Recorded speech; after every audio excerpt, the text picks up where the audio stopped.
Hey guys, Carl here with Adventures of Carlian, and today we're making poke.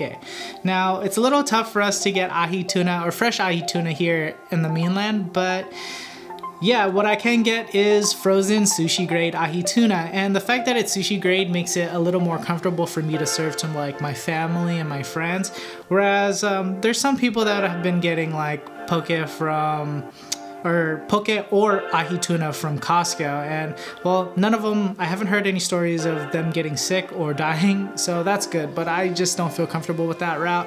And sometimes the ahi tuna that you find there, like the flesh looks pretty bad, like either they didn't cut it right or the fish was just completely like struggling when they were trying to catch it. So yeah, which all plays into the part of like, you know, how it tastes. And yeah, so anyway, today's poke party, we're gonna be making like a shoyu poke, a spicy poke, and also like my take on a California roll poke. So yeah, let's get in the kitchen, let's get to it. If you like this stuff, go ahead and subscribe, hit a bell, share this with your friends, and yeah, let's get going.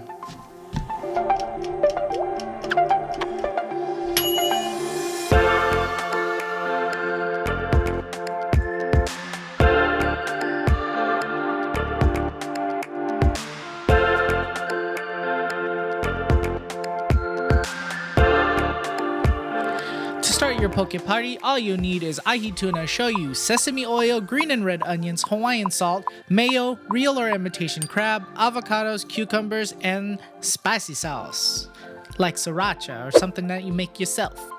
The first thing we're doing is making our sauces for all of the poke that we're making today. We're starting off with shoyu ahi poke, and to do that, we're going to combine 2 tablespoons of shoyu sauce, 1 tablespoon of sesame oil, a pinch of Hawaiian sea salt, a couple of teaspoons of toasted sesame seeds, a couple tablespoons of chopped green onions, and about a 1/4 cup of sliced red onions.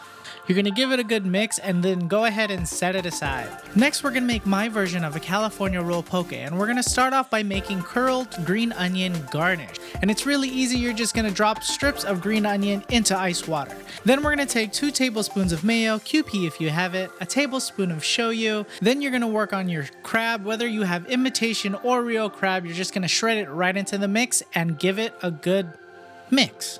Next, we're going to cut up some cucumbers. I 1/4 slice mine, but you can cut it however you want. Give it a good mix and set it aside. For the next sauce, we have spicy mayo. You're going to take 2 tablespoons of mayo, a teaspoon of your favorite spicy sauce. I make my own homemade sambal, but you can use sriracha if you have it. Then we're going to cut an 1/8 cup of cucumbers. You can cut it how you want, but I prefer small dices for my spicy mayo mix. Next, we're going to chop up some green onions, slice up some red onions, and then give everything a good mix. Now, if you want it spicier, go ahead and add some more spice. All of these measurements are really preference. Just keep tasting your mix. If it's to your liking, then you've got a good poke. Now we're going to slice and dice our ahi tuna. As you can see, our ahi tuna isn't to the color that I really want it to be, but it's what we got and I'm making the best of it. Now, how to cut your ahi tuna is really up to you. You can go big or small chunks. As long as you have a really sharp knife, that's probably the most important thing. You're going to drop about 1 pound of ahi tuna in each sauce, give it a good mix, and let it marinate for at least 30 minutes before you serve it, preferably in the fridge. But hold up, we're not done with that California roll poke yet. We're gonna go ahead and slice, peel, and dice avocados and top that off. But wait, there's more. I got a last minute special request for more crab and some furikake right on top. Then you're gonna give them a gentle mix. You don't wanna smash your avocados, and now it's plating time. Let's garnish our shoyu poke with toasted sesame seeds. And for our California roll poke, we're gonna place our nicely curled green onions right on top. For our spicy poke, let's garnish it with some red chili flakes. And there you have it, you're ready for your poke party. I hope you guys like this one. Don't forget to subscribe, like, and share, and we'll see you on the next one. Bye.